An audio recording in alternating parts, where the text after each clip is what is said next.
First tonight at 5:30, an interview you'll see only on Eyewitness News. For weeks, Governor Raimondo has been under attack over her proposal to extend the state contract with gambling company IGT. And tonight she's firing back. Raimondo argues the deal with IGT is a good one, and without it, Rhode Island could lose roughly 1,000 high-paying jobs. The governor sat down with Eyewitness News politics editor Ted Nesi today in her State House office. He joins us now with the exclusive interview. Ted?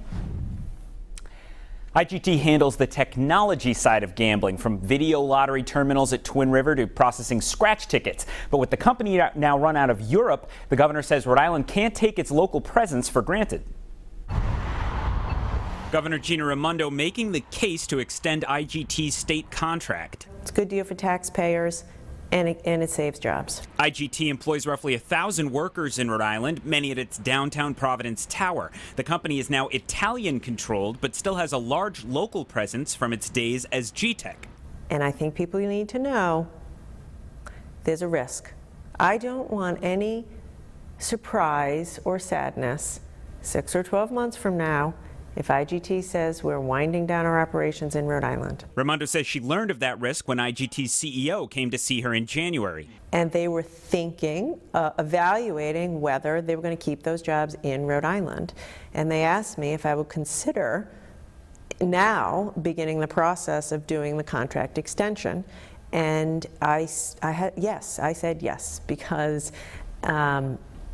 that's my job. How do you know they weren't bluffing? They're saying, oh, the governor, we're going to scare her and we're going to get her to give us a great contract for 20 years because she doesn't want to lose those jobs. Yes. So let me say two things. One, you never know.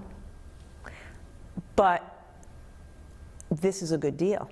In other words, I wouldn't keep these jobs at all costs. I wouldn't say give them whatever they want. The deal, which didn't go out to bid, would extend IGT's lucrative contract for 20 years. In return, IGT would pay the state $25 million up front, employ at least 1,100 workers, and upgrade games at Twin River.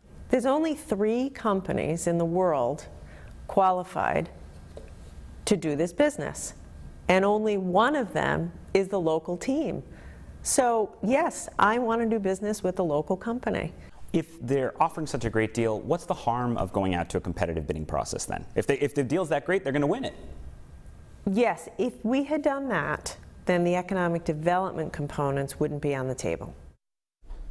The governor tells me she doesn't want lawmakers to dilly-dally over the issues. Senate leaders say they'll hold hearings on the IGT deal this fall, but a spokesperson for House Speaker Nicholas Mattiello says he won't do the same until an entire draft contract with IGT is released.